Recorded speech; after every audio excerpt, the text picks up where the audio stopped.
हमने आकाशगंगा के बारे में पढ़ा है और उसके बनने की प्रक्रिया को भी जाना है, लेकिन एक खोज ने उस पुराने शोध और ज्ञान पर प्रश्न चिन्ह लगा दिया है। आपको पता है कि ब्रह्मांड में अरबों आकाशगंगाएं हैं। पूरी दुनिया के वैज्ञानिक इन आकाशगंगाओं पर लगातार शोध कार्य करते रहते हैं। इन्हीं अरबों आकाशगंगाओं में से एक आकाशगंगा हमारी भी है, जिसमें पृथ्वी एक ग्रह के रूप में है।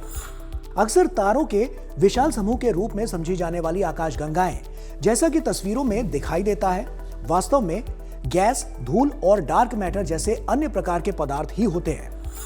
खगोलविद जानते हैं कि बिग बैंग के तुरंत बाद आकाशगंगाओं का निर्माण शुरू हो गया था, लेकिन क्या वैज्ञानिक अभी तक आकाशगंगा बनने की प्रक्रिया को पूरी तरह से नहीं समझ पाए हैं? क्या अभी भी आकाशगंगा में और शोध की जरूरत है? क्या वैज्ञानिकों को पृथ्वी जैसे कई ग्रहों के बारे में जानकारी के लिए और शोध कार्य करने पड़ेंगे? दो भारतीय खगोलविदों ने एक नए आकाशगंगा की खोज की है, जिसके बाद विज्ञान की दुनिया में आकाशगंगा के निर्माण और निर्माण की प्रक्रिया पर फिर से हलचल शुरू हो गई है। तो आज हम साइंस स्पार्क के सेगमेंट में आकाशगंगा की नई खोज के बारे में विस्तार से जानेंगे। अलकनंदा आकाशगंगा की खोज कैसे हुई? पुणे के खगोलविदों ने एक प्राचीन आकाशगंगा की खोज की है, जो हमारी आकाशगंगा से मिलती जुलती है। जेम्स वेब स्पेस टेलीस्कोप से प्राप्त आंकड़ों का अध्ययन करते हुए National Centre for Radio Astrophysics और Tata Institute of Fundamental Research की एक टीम ने इस आकाशगंगा के बारे में पता लगाया। रिसर्चर्स राशि जैन और योगेश वडाडेकर ने एक ऐसी गैलेक्सी देखी जो हमारी अपनी मिल्की वे जैसी ही है।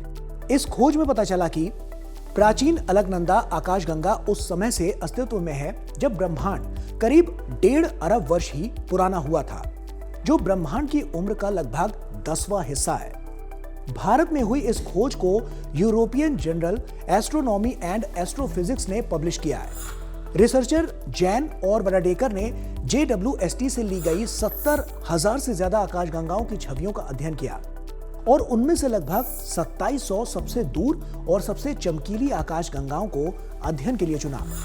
देखते ही अलकनंदा सबसे अलग नजर आई और इसमें ऐसे तारे भी हैं जिनका कुल द्रव्यमान सूर्य से 10 अरब गुना है। खोजकर्ताओं ने गैलेक्सी की 21 अलग अलग फिल्टर से ली गई तस्वीरों को एनालाइज किया। हर फिल्टर में इसकी रोशनी का एक अलग हिस्सा दिखा। JWST डेटा के भंडार से उन्हें बहुत ज्यादा सटीकता से गैलेक्सी की दूरी, धूल की मात्रा, गैलेक्सी में कितने तारे हैं और समय के साथ कितनी तेजी से नए तारे बन रहे हैं, इसका अनुमान लगाने में मदद मिली। क्या है आकाशगंगा अलकनंदा की सर्पिल भुजाओं का रहस्य? अलकनंदा नाम की इस आकाशगंगा में स्पष्ट रूप से सर्पिल पैटर्न देखने को मिला है। काफी हद तक इस आकाशगंगा की संरचना हमारी आकाशगंगा जैसी ही है। इसमें पहले से ही 2 बड़ी स्पाइरस आर्म्स हैं, जो एक चमकदार गोल सेंट्रल रीजन के चारों ओर लिपटी हुई हैं, जो लगभग 30,000 लाइट ईयर्स में फैली हुई हैं। इससे भी ज्यादा असरदार बात यह है कि यह आकाशगंगा हर साल नए तारे बना रहा है, जिनका कुल वजन हमारे सूरज के वजन का लगभग 60 गुना है। यह दर आज की मिल्की वे से लगभग 20 गुना ज्यादा है।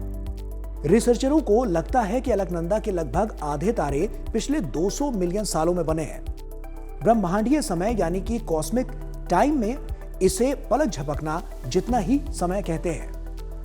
रिसर्चर राशि जैन बताती हैं कि अलकनंदा में वो स्ट्रक्चरल मैच्योरिटी है जिसे हम अरबों साल पुरानी गैलेक्सी से जोड़ते हैं। इस समय इतनी अच्छी तरह से ऑर्गेनाइज्ड स्पाइरल डिस्क मिलना हमें यह बताता है कि गैलेक्सी बनने वाला फिजिकल प्रोसेस, गैस जमा होना, डिस्क का जमना और शायद स्पाइरल डेंसिटी वेव्स का बनना अभी की संरचना के अंदाजे से कहीं ज्यादा अच्छे से काम कर सकती है। यह हमें अपने सैद्धांतिक रूपरेखा पर फिर से सोचने को मजबूर कर रहा है। शोधकर्ताओं को इसकी संरचना में मौजूद क्रम के स्तर अचरज में डाल रहे हैं। किसी भी आकाशगंगा की भुजाएं सर्पिल तब बनती हैं जब आकाशगंगा की डिस्क एक जगह पर घूमती है, जिससे घनत्व तरंगे उन भुजाओं का निर्माण कर पाती हैं। लेकिन इसका निर्माण इतनी जल्दी होने का मतलब अलकनंदा ने तेजी से जो पदार्थ है उसे जमा किया होगा और इसका मतलब वैज्ञानिक ये निकाल रहे हैं कि युवा ब्रह्मांड में आकाशगंगा को आकार देने वाली प्रक्रियाएं पहले किए गए अनुमानों से कहीं ज्यादा कुशल थीं। क्या यह खोज बदल देगी ब्रह्मांड की पुरानी थ्योरी? अलकनंदा की खोज आकाशगंगाओं के विकास की लंबी प्रक्रिया और समय सीमाओं को चुनौती देती है। अगर JWST के आंकड़ों में अलकनंदा जैसी और आकाशगंगाएं दिखाई देती हैं, तो वैज्ञानिकों को इस बारे में अपने पुराने शोध और थ्योरियों पर पुनर्विचार करना पड़ सकता है। कुछ सिद्धांतों के अनुसार सर्पिल आकार तब बनते हैं जब आकाशगंगाएं अपनी पड़ोसी आकाशगंगाओं के साथ मिलकर क्रिया करती हैं। अगर ये अलकनंदा के लिए सही है, तो इससे पता चलता है कि शुरुआती ब्रह्मांड में भी ऐसे क्षेत्र थे जहां ऐसी परस्पर क्रियाएं हो सकती थी। अगर गैलेक्सी इतनी तेजी से मैच्योर हो सकती है, तो शुरुआती यूनिवर्स हमारी सोच से कहीं ज्यादा डायनेमिक और विकसित था। हमारी जैसी दुनिया बनने के हालात शायद किसी के सोचने से भी पहले ही बन गए होंगे। कई सवाल अभी भी अनसुलझे हैं, फिर भी अलकनंदा ने वैज्ञानिकों के युवा ब्रह्मांड के प्रति नजरिए को बदल दिया है।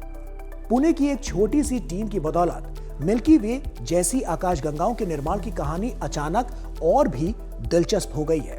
कुल मिलाकर कहें तो अलकनंदा आकाशगंगा है तो कमाल की खोज, जो ब्रह्मांड के कई अनसुलझे रहस्यों को सुलझाने में मदद तो करेगी और गैलेक्सी को समझने की पुरानी थ्योरियों और शोध पर दोबारा से वैज्ञानिकों को काम करने के लिए एक नया स्पार्क भी देगी। तो इसी के साथ साइंस स्पार्क में फिलहाल अभी के लिए इतना ही। फिर होगी आपसे मुलाकात कुछ और इंटरेस्टिंग टॉपिक्स के साथ। तब तक के लिए दीजिए अनुमति।